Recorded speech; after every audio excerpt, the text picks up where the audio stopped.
Our verse for today is in Romans chapter 12, verse 1 to 2. Therefore, I urge you, brothers and sisters, in view of God's mercy, to offer your bodies as living sacrifices, holy and pleasing to God.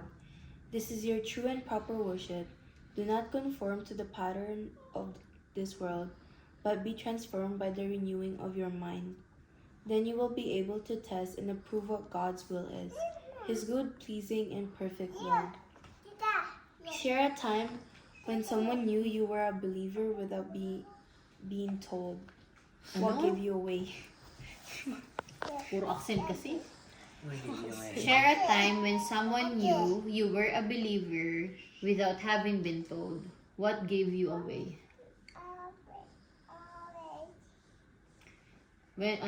Share a time when someone knew you were a believer. Yung parang, Christian ka, no? Parang ganun. Kahit hindi mo sinasabi.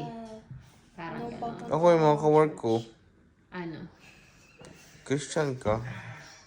Bakit? Lagi ka nagbabayo. Hindi, taga-video lang po ako. Sabi ko. Hindi, kahit pa paano sabi ko, nakikinig ako ng saka ina-apply ko po. At least may nanonood, nakikita nila. Okay.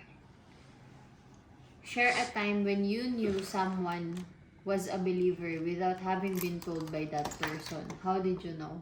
Yung siguro, yung hindi siya, lang niya, humble. Yung, hindi siya high blood, kahit asarin, kaya niya kontrolin sarili niya. Okay. How much can we learn about people by observing them? If we followed someone around for a day, we would quickly learn what food that person likes to eat, what music they listen to, and what makes them laugh. We would be able to see what that person read, who their friends were, and how they spent money. Before long, we would be able to give a full report on our subject. What if someone followed you around for a day? What might they learn about you? What would your daily choices say about you? How long would it take your observer to figure out that you're a Christian? There's an old expression that says, if you were on a trial for being a follower of Christ, would there be enough evidence to convict you? What would you say to that? Is there evidence in your life that you have been transformed?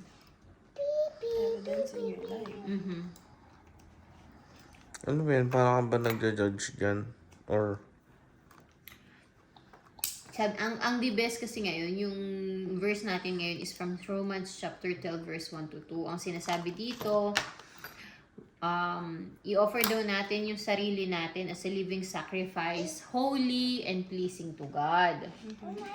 Okay? This is your true and proper worship. Okay? Okay. So sinasabi dito that the best way you can worship, the true and proper way to worship God is to offer yourself as a living sacrifice, holy and pleasing to God. So, sinasabi dito na if we do things, pag gumawa tayo ng mga bagay sa araw-araw, yung mga usual na ginagawa natin, mga desisyon natin, kung magiging okay ba tayo ngayong araw, magiging masaya ba tayo, mga ganun, daily choices natin araw-araw, 'di ba? Kaya pumasok dito yung sinasabi na kung may nakakita ba sa'yo, malalaman nilang Christian ka. Diba? Kasi, being holy and pleasing to God is something na magagawa mo agad-agad. It is a practice. It should be it should be a pattern. Yung parang ang tawag doon, Nick? Parang habit. It should become your habit. Para kapag araw-araw mo na siyang ginagawa, nagiging parang natural na lang sa'yo yung paggawa ng mga bagay na mabuti. At natutuwa ang mga bagay na mabuti at kinatutuwa ng Panginoon. Sinabi rin dito, do not conform to the pattern of this world. Ibig sabihin nito, wag mo daw gagayahin. Wag kang gagaya sa mundo. Kung ano yung standards ng mundo. Kasi ang standards ng mundo at ng tao ay ibang-iba sa standards ni Lord. Minsan tayong mga tao, nakatingin tayo kung maganda ba yung tao. 'Di ba? Kung mabait ba siya. Pero, maganda nga siya, mabait siya, pero pagtalikod mo pala is hindi. 'Di ba? So, hindi ganun si Lord. Ang standard ni Lord is kahit hindi ka maganda, hindi ka mayaman, hindi ka powerful, basta mabuti yung puso mo at hino-offer mo yung buhay mo sa Kanya, then okay ka na kay Lord. Mahal na mahal ka na ng Diyos pag ganun. Sabi rin dito, but be transformed by the renewing of your mind, then you will be able to test and approve what God will is, His good and pleasing and perfect will.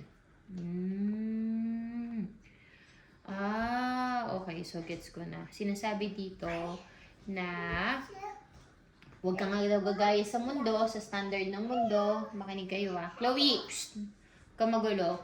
And be transformed by the renewing of your mind. For you guys to do the renewing of your mind, you have to read the Bible. You have to know His Word. Kasi paano mo ipiplease si Lord? Paano mo mapapaligaya ang isang tao kung hindi mo siya kilala? 'Di ba? So parang si Carlene lang din, bibilang ko siya ng regalo sa Pasko. Paano ko siya mapapasaya kung hindi ko alam yung gusto niya? 'Di ba? At ayaw niya. Ganon din si Daddy, ganon din si Mommy, Carlene Charles.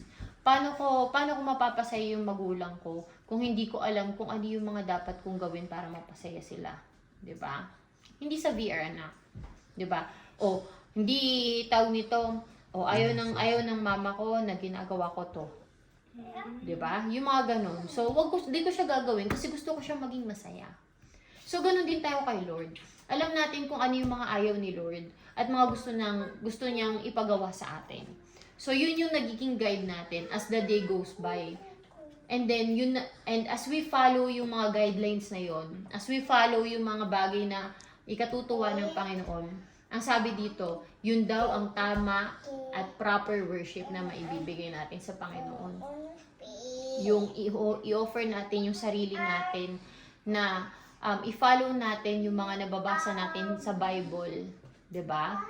And i-apply natin yun sa ating buhay. So, ang D-Best natin today is all about transforming yourself into a better you who pleases God, 'di ba?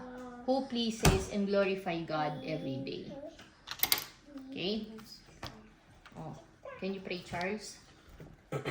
Dati ko Dear God, thank you for changing our lives completely. Let us remember that we are always being